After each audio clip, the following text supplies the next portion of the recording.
For most of my life, NBA prospects did everything they could to bypass college and go straight into the league. If they could get drafted out of high school, great. Many believe the one and done rule is the reason that college basketball has declined. But KC, college basketball ratings this season have been great.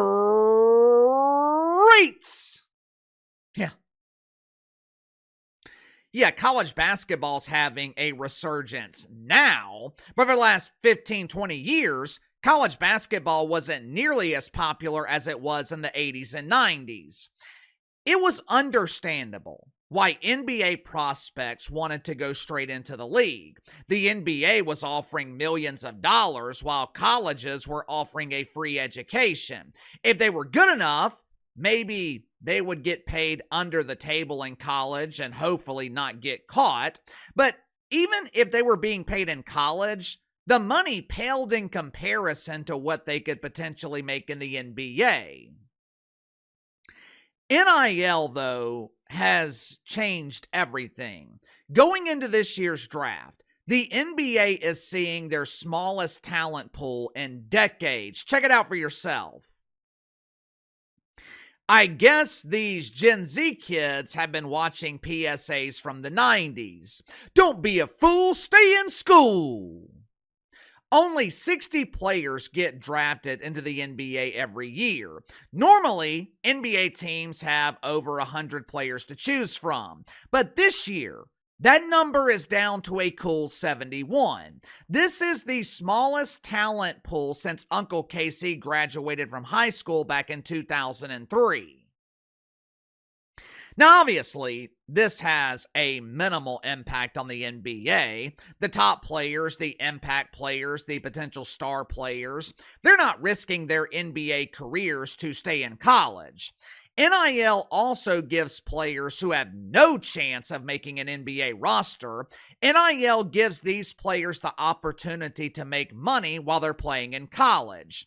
But I don't know if the current system is doing these young men any favors. Make sure to like and subscribe. You can follow me on Twitter at KC_BTL84. Link to the main channels in the description below. Normally, at least in terms of our earning power, men tend to peak later in life. Most dudes in their 20s, not making a lot of money. Men mature slower than women. Takes us a while to get it. Hell, just look at me. It took me over 35 years to become an overnight success. For most men, their 20s are spent learning about themselves, working at jobs they hate, feeling like they are underpaid. By the time we get into our 30s, we're starting to figure things out and we're starting to make more money. In our late 30s into our 40s and 50s, we are maximizing our earnings potential.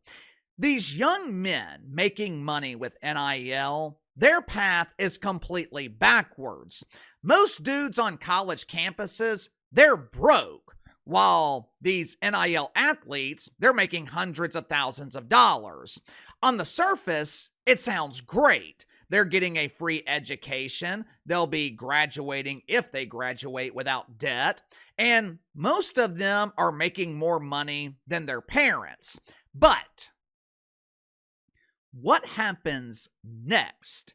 What happens once they graduate or they're ineligible and they're not good enough to play professionally? What happens when they start applying for real jobs and companies are offering them $50,000 a year?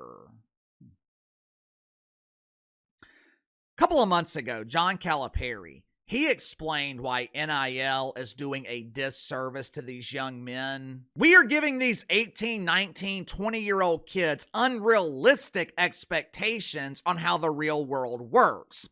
John Calipari said something that I thought was absolutely brilliant. Being poor sucks. When you're struggling financially, it sucks. I remember after my divorce, I had all the same bills that I had while I was married, but half the income. I remember the days of checking my bank account after every transaction to make sure I wasn't overdrawing my account. I remember putting 2 gallons of gas in my Forerunner because payday was still 2 days away. It was absolutely miserable. Hell, it's one of the reasons I started my channel. I was looking for ways to supplement my income. I was looking for ways to make extra money.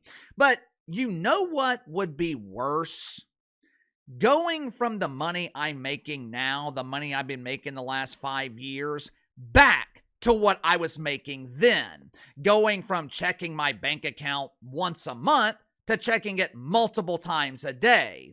John Calipari said, what's worse than being poor is having the taste of money, having an influx of money for 2 years, 3 years, and then going back to being broke.